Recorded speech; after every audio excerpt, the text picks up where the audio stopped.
Hi guys, it's time for a Monday video again, and today we are going to talk about head injuries in kids and babies and toddlers.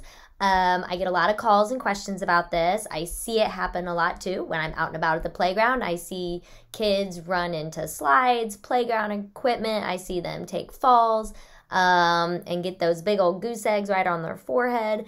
I get calls overnight about, kids falling out of a high chair or, falling from a couch, all sorts of things. So I'm going to review some important parts of this today and when you should seek help and questions that we as pediatricians are going to ask you when you call us with this complaint.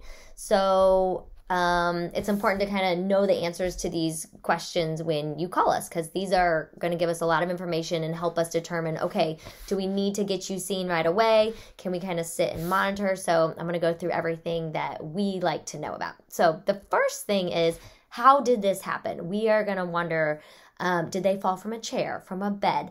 What was the height that they fell from? That has a big part of this. So a fall greater than 3 feet for kids less than 2 years of age is a big deal, and that kid needs to get seen. A child who fell from 5 feet or more who are over 2 years of age is a big deal. So there's a difference in the height there, and there's a difference in the age. So that's going to be an important question. Like, we're going to ask you, what exactly did they fall from? What surface did they fall on? Was it onto carpet? Was it downstairs? Was it a wood floor, a tile floor? Did they hit anything on the way down? So did they, from the bed, did their head hit a dresser or something? And when you found them, were they face up or face down? That's going to be another question we like to know too. Another very big thing is, did they lose consciousness? So did they black out, or did they hit the ground and start crying right away and seem to be normal right after that? The next big question is, when did this happen? So timing is important.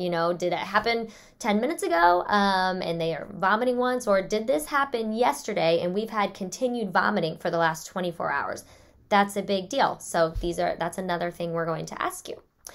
Where did they hit their head? So where is the head injury? Did they get the head injury right on this forehead here, which is a nice strong bone? Did they hit right in this temple area? Did we hit behind the ears a little bit, at the back of the head? That's a question we're going to ask you as well. And that helps gauge the severity of what the head injury could be.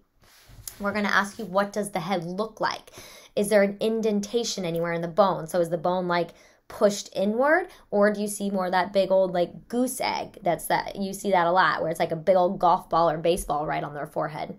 Do you see any blackness around the eyes? That would be concerning to us too. We call that raccoon eyes. And then is there any large cuts, bleeding? Do you see bruising anywhere? We might have you kind of look all over their head and in their hair to look for any specific areas. Also, a question you might get is, we might have you touch the area and say, do you feel any crackling under there, almost like a bubble wrap or bubble paper? And that would be concerning for a skull fracture, feeling that crackling under your fingers there.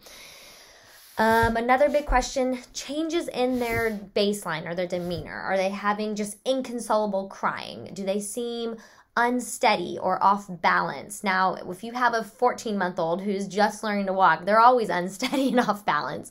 So you have to look at it okay, do they seem a little bit more unsteady than they did before this happened? Do they have this excessive desire to sleep?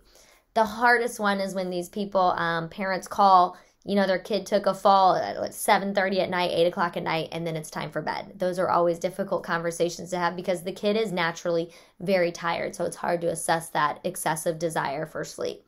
But being just really fussy, really irritable, we would want to know about that.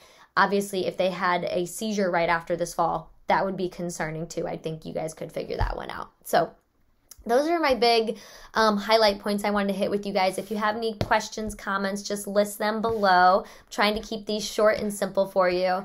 And then we will see you next Monday. Thanks, guys.